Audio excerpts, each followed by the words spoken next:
On the 15th of January 1966, barely 6 years, Nigeria got her independence. Rebellious soldiers led by Chukwuma Nzeogwu and 4 others carried out a military coup, killing 22 people, including the Prime Minister of Nigeria, many senior politicians, senior army officers, and their wives, and sentinels on protective duty.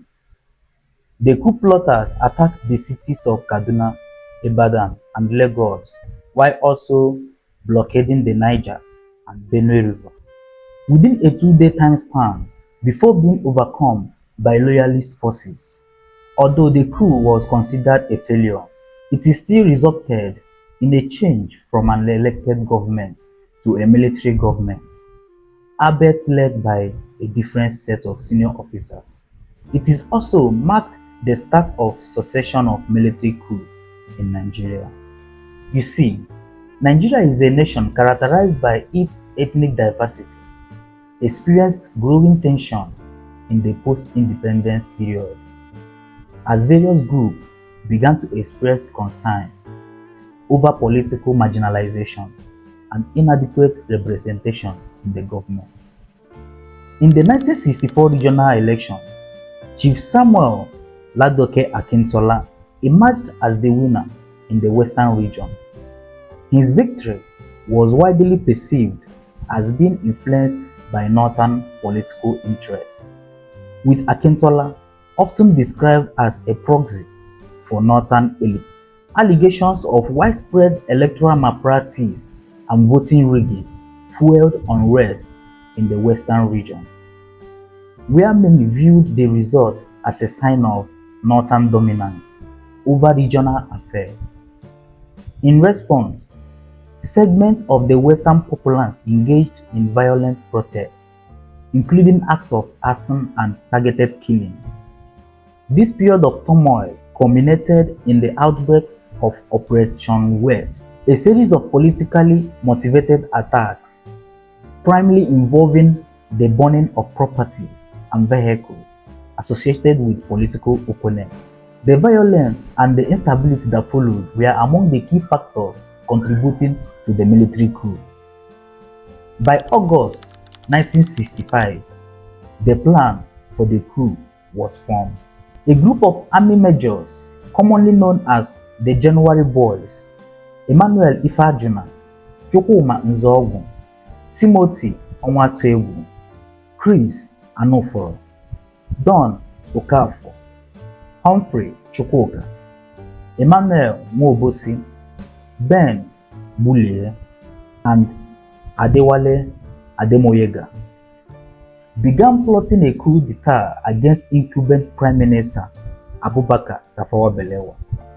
According to involved plotters, the coup was planned because the men at the helm of Nigeria's affairs were running the country aground with their corrupt ways. Ministers under them were living flamboyant lifestyles and looting public funds at the expense of ordinary citizens. Furthermore, Captain Ben Bulie and Colonel Emmanuel Nwobosi, who participated in the coup, later claimed that another reason for the 15th January coup was to counter a jihad that was planned to happen by January 17th.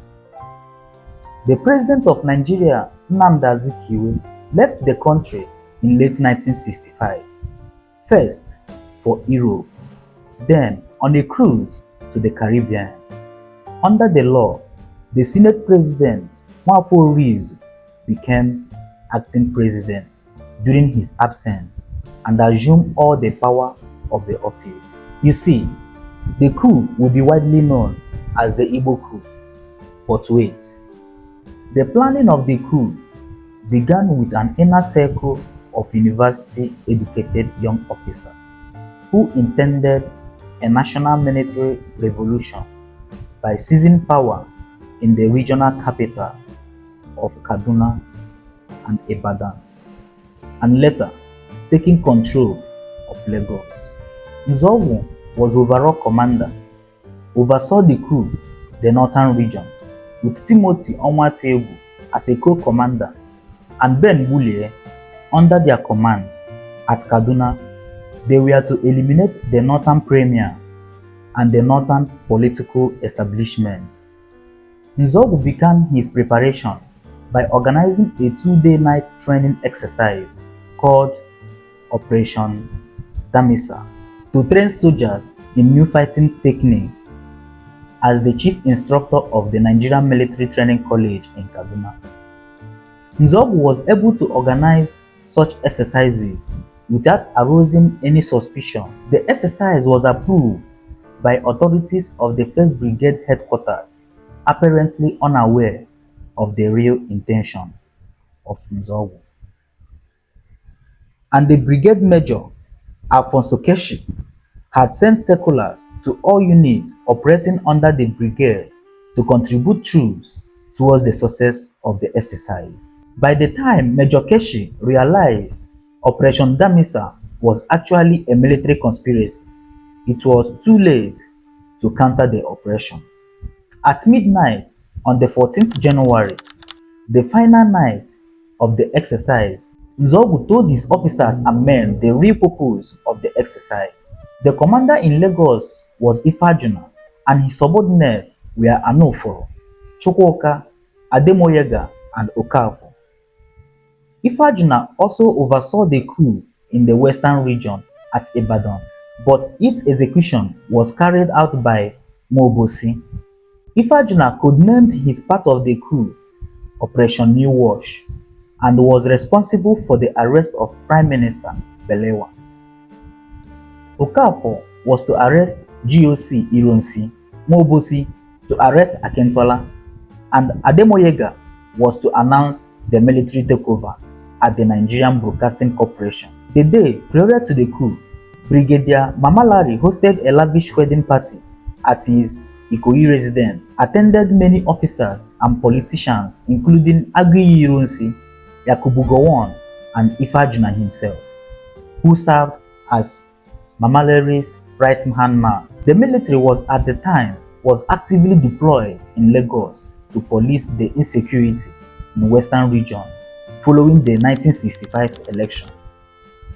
Ifajuna and his colleague used the cover of mobilizing for internal security operations to mobilize men, vehicle, and weapons for their coup. So, in the early hours of January 1966, Nzeogwu led a group of soldiers, taking them to attack the official residence of the Premier of the North, Ahmadu Bello, where he was assassinated along with his wife.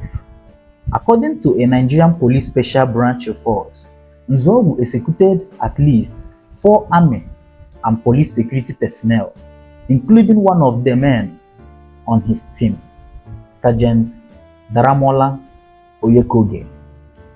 Nzeogwu also participated in the execution of Colonel Ralph Shodeinde, his superior officer at the Nigerian Military Training College. Brigadier Ademulegun and 4 members of Bello's staff were also killed. Around the same time in Lagos, Anoforo, assisted by Ademoyega, shot Colonel Col Mohammed, Finance Minister Okotiebo, and Lieutenant Colonel Pam and Umegbe, the only Igbo officers killed by the plotters. Prime Minister Tafawa Belewa was arrested at his home by Ifajuna. Ironsi was absent when Okafor's men came to his home, whereas Mamalari managed to escape from his pursuers, only for him to later be killed when he ran into Ifajuna's group. In Ibadan, Mobosi and his team arrested the Deputy Premier, Remi Fani Kayode, and killed Western Premier Samuel Akintola. From the existing government, the Premier of the Eastern Region, Michael Okpara, the President and Acting President of the Nigerian Federation, Nnamdi Azikiwe, and the Army Chief, Johnson Aguiyi Ironsi, all of whom were Igbos, were notable survivors. Nzeogwu's modus operandi in the north contributed in no small measure to the success of the coup in the northern Nigeria. After waiting for an early morning radio announcement from Major Adewale Ademoyega, Lagos, which did not happen because of the failure of the coup in Lagos, Major Nzeogwu made a mid-afternoon announcement declaring martial law in Nigeria. The plotters had planned to neutralize the key government and military figures, as well as seize the cities of Kaduna, Ibadan, and Lagos, which were major seats of military and government power. However, on the morning of 15th January 1966, at a meeting with some local journalists in Kaduna seeking to find out what was going on, it was brought to Major Nzeogwu's attention that the only information about the event then was what was being broadcast by the BBC. Nzeogwu was surprised because he had expected a radio broadcast of the rebels from Lagos. He is said to have gone wild when he learned that Emmanuel Ifeajuna in Lagos had failed to neutralize Johnson Aguiyi Ironsi, who was the commander of the army. Therefore, Nzeogwu hurriedly drafted a speech which was broadcast on Radio Kaduna sometime around 12 a.m. and which he declared martial law over the northern provinces of Nigeria. Acting President Nwafọ made a nationwide broadcast after he had briefed President Nnamdi Azikiwe on the phone about the decision of the cabinet, announcing the cabinet's voluntary decision to transfer power to armed forces. Major General Aguiyi Ironsi, who was General Officer Commanding GOC of the Nigerian Army and the senior-most officer, then made his own broadcast, accepting the invitation to lead the nation. On 17th January, Major General Ironsi established the Supreme Military Council in Lagos and effectively suspended the constitution. Initially, the majority of the people across the country were indifferent about the coup, but as more information came forth, different reaction begins to build up.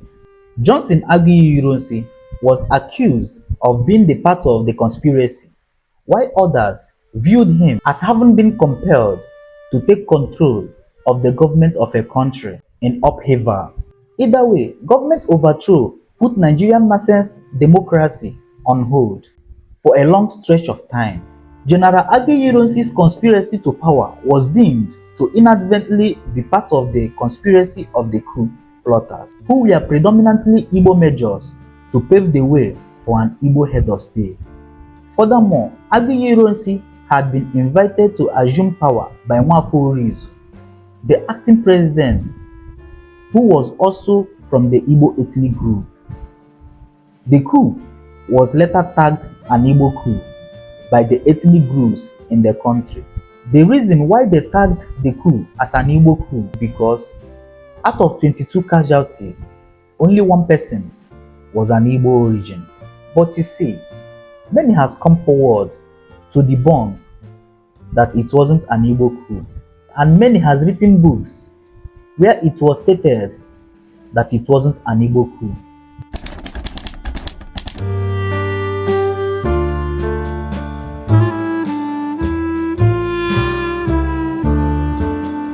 It was just vibrant soldiers who felt Nigerians needed good governance and took it upon themselves to overthrow the government.